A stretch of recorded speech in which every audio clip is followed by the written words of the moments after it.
بسم اللہ الرحمن الرحیم۔ آج وہ پیغام ایک دے دیتے ہیں حضرت بدر الہند رحمۃ اللہ علیہ کے آستانے سے۔ حضرت کا بہت بڑا مرتبہ ہے۔ آپ کا بھی میں نے پڑھا، آپ بنگلور کے مرشد آباد کے رہنے والے تھے۔ کہاں بنگلور، کہاں مرشد آباد، وہاں سے بنہر بلند شہر کتنا دور ہے۔ اس زمانے میں جبکہ موٹر سائیکلوں کا بھی وجود نہیں تھا، بسیں بھی ایسی چلتی تھیں، ٹوٹی پھوٹی بسیں۔ اس زمانے میں آپ تشریف لائے بنہر، اور حضرت نے قیام فرمایا۔ تو یہ میں نے ابھی پڑھا، بنگلور کے آپ رہنے والے تھے، مرشد آباد کے، اور وہاں سے آپ بنہر بلند شہر تشریف لائے۔ آپ کا خطاب ہے بدر الہند۔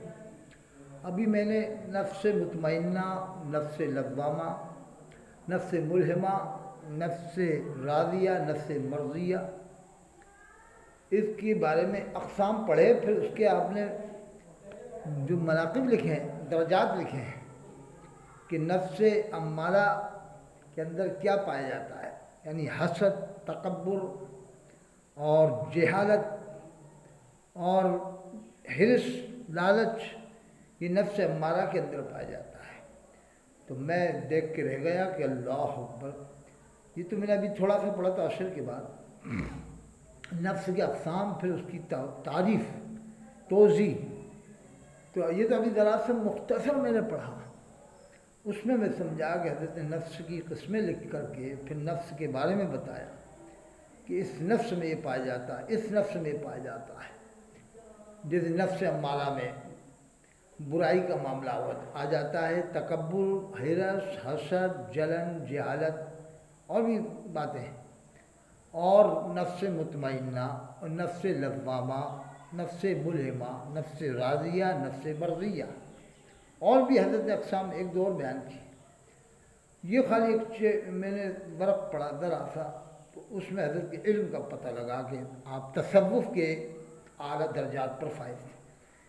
آپ امام المتصوفین تھے، اپنے وقت کے امام المتصوفین تھے، حضرت بدر الہند رحمۃ اللہ علیہ۔ تو اس لیے میں یہاں سے پیغام دینا چاہتا ہوں کہ آپ جب مزار شریف پہ آئے تو دیکھیں مسجد میں نے پوچھا کس نے بنوائی، تو ایک صاحب نے بتایا کہ حضرت نے بنوائی ہے۔ پھر میں دیکھا تو بہت غصہ تھے مسجد کے اندر، بہت لمبی چوڑی مسجد ہے، لگ بھگ 24 صفحے ہیں اس میں، 24 صفحے کم بیش، 24۔ ایک صف میں 50 یا 60 آدمی آ سکتا ہے اندر ہی اندر، باقی آس پاس آ جائے گا وہ الگ بات ہے۔ 50 یا 60 کے لگ بھگ، بہت لمبی صفحے میں۔ تو الحمدللہ یہ مسجد بھی آپ دیکھیں گے، حضرت کا آستانہ بھی دیکھیں گے، پھر آئیں گے کبھی آپ یہاں۔ تو بس یہ پیغام دے رہا ہوں کہ ہر امام کی تنخواہ کم سے کم 20,000 روپیے ہونا چاہیے۔ یہ حضرت کے آستانے سے آج میرے دماغ میں بات آئی کہ 20,000 روپیہ، اس لیے کہ وہ اللہ کے گھروں کو آباد کر رہے ہیں۔ اگر مقتدیوں نے اپنے اماموں کو خوش رکھا تو یقیناً اللہ تعالیٰ ان مقتدیوں کو بھی خوش رکھے گا۔ اور جو قوم اپنے اماموں کو محتاج دیکھنا چاہتی ہے، کمزور و لاغر دیکھنا چاہتی ہے، وہ قوم سے کبھی ترقی کی اور کبھی وفاداری کی امید مت رکھنا۔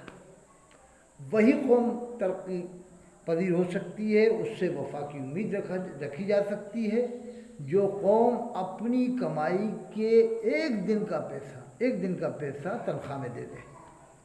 اب آپ سوچو ایک دن کا پیسہ تنخواہ میں دے دے، کیا مطلب؟ یعنی جتنا وہ ایک دن کماتا ہے بس اتنی اسے ایک مہینے کی تنخواہ دے دے۔ اب آپ آدمی تعجب میں ہوگا یہ کیا بات کر رہا ہوں، مطلب خلاصہ کر دیتا ہوں۔ اس زمانے میں 20,000 روپیہ روز بھی کمانے والے ہیں، روز کے 20,000 روپیہ فائدے کے کمانے والے بھی ہیں۔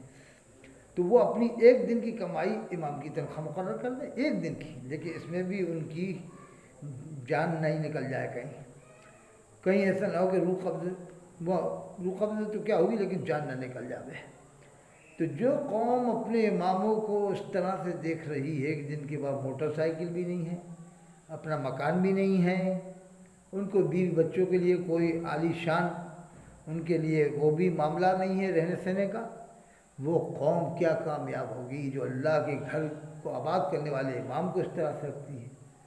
میں نے ایک جگہ معلوم ہوا بھی 7,000 یا 8,000 روپیہ دیا جا رہا ہے جیون گڑھ کے پاس میں، 7 یا 8,000 امام کو دیا جا رہا ہے۔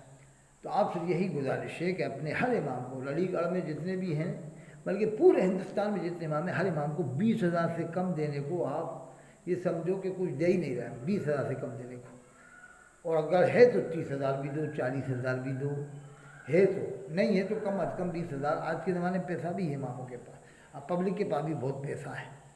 تو میری یہ گزارش ہے کہ علی گڑھ میں جو لوگ خدمت کر رہے ہیں، جیسے بہت باصلاحیت عالم حضرت مولانا مفتی شمشاد صاحب گڈھے والی مسجد کے، بہت قابل شخص ہیں۔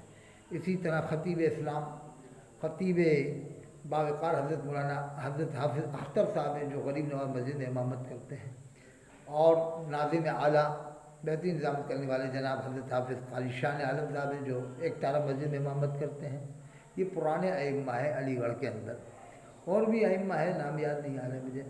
ایک ہاں ابھی جناب سرفراز صاحب ہیں، وہ 9 نمبر گلی میں امامت کر رہے ہیں، وہ بھی بڑھیا مقرر ہیں، اور پرانے اماموں میں جناب حافظ سرفراز صاحب بدائی ہوئی، بہت زبردست مقرر ہیں۔ تو اور بھی جتنے بھی امام ہیں، سب کی آپ تنخواہیں اعلیٰ درجے کی رکھیں، تاکہ ان کی جب روح خوش ہوگی تو اللہ خوش ہوگا، اللہ آپ پر بھی کرم فرمائے گا۔ یہ میں کیسا پیغام بدر الہند رحمۃ اللہ درگاہ سے دیتا ہوں۔